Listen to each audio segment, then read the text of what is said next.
Posted, October 27, 2018, 1 hour 51 minutes and 28 seconds AM MDTLOS Los Angeles. Brian Dozier swung bananas from a rope over the dugout railing. How appropriate. The longest game in World Series was bananas. 23 players on each team, including 9 pitchers. 18 innings, 4 more than any of the previous 662 World Series games. 7 hours, 20 minutes, 139 longer than any series game played before. Walker Buehler threw the first pitch in autumn twilight at 5:10 p.m. Max Muncy homered on the 561st and last at 12:30 a.m., when most of America was asleep and even fans up in Alaska and out in Hawaii were struggling to stay up. Ernie Banks would have been happy. The Los Angeles Dodgers and Boston Red Sox filled his oft-said desire, "Let's play two. Take me out to the ball game," was played twice, during the 7th inning stretch and the 14th inning elongation. "It was an amazing game," Dodgers outfielder Yasiel Puig said. "I'm a little tired, but we're ready to come back tomorrow." Then he looked at his watch and corrected himself. "In a couple of hours," Puig said. Live from Hollywood, The Late Show, the Dodgers' dramatic, draining, dizzying 3-2 victory Friday night cut their World Series deficit to 2-1. "I think my beard got about 3 inches longer," said Dodgers third baseman Justin Turner, whose red whiskers already were Santa length. Soccer ends after 120 minutes and is decided by penalty kicks. Even Wimbledon is instituting 5th set tiebreakers next year when tied 12-12 after John Isner's 70-68 first-round triumph over Nicholas Maheu in 2010 and Isner's 26-24 semifinal defeat to Kevin Anderson this year.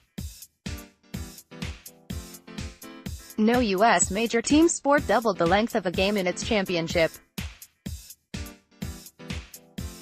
Notably, a Boston team has been involved in the longest title match in all 4 of the major sports.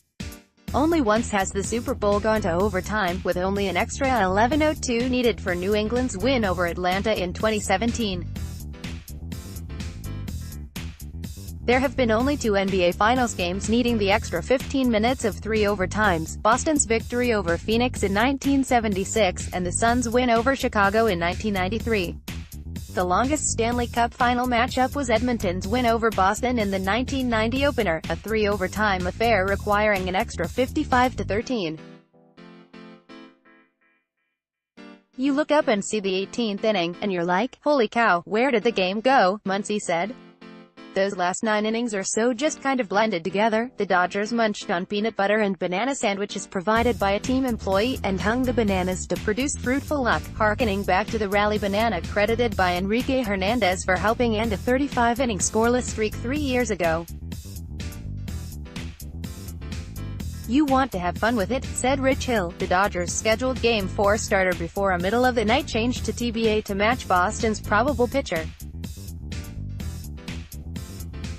Clayton Kershaw, a 3-time NL Cy Young Award winner with a .163 career batting average, pinch hit in the 17th inning and lined out.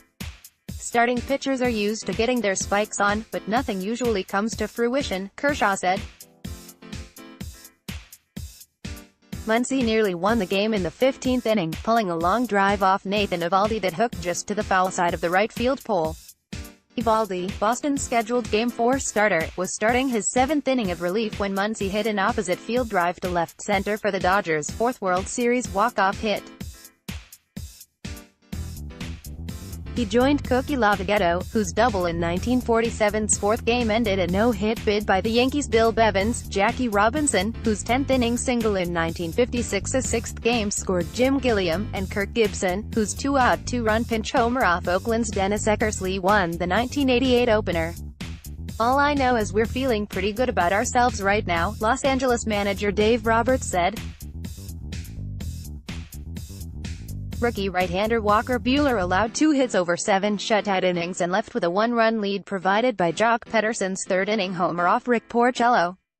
Jackie Bradley Jr.'s 8th-inning homer against Kenley Jansen tied the score. Dodgers center fielder Cody Bellinger threw out Ian Kinsler at the plate in the 10th to keep the game going. The Red Sox went ahead on pitcher Scott Alexander's throwing error in the 13th, and the Dodgers tied it 2-2 on Kinsler's two-out throwing error from second base in the bottom half. After hitting .297 in winning the first two games at cozy, chilly Fenway Park, Boston was 5 for 57 at the plate in the warmth of Dodger Stadium, including 0 for 28 in the top four slots of the batting order. "This was a gut-wrenching game for both sides," Muncy said. "Their guys are banged up, our guys are banged up.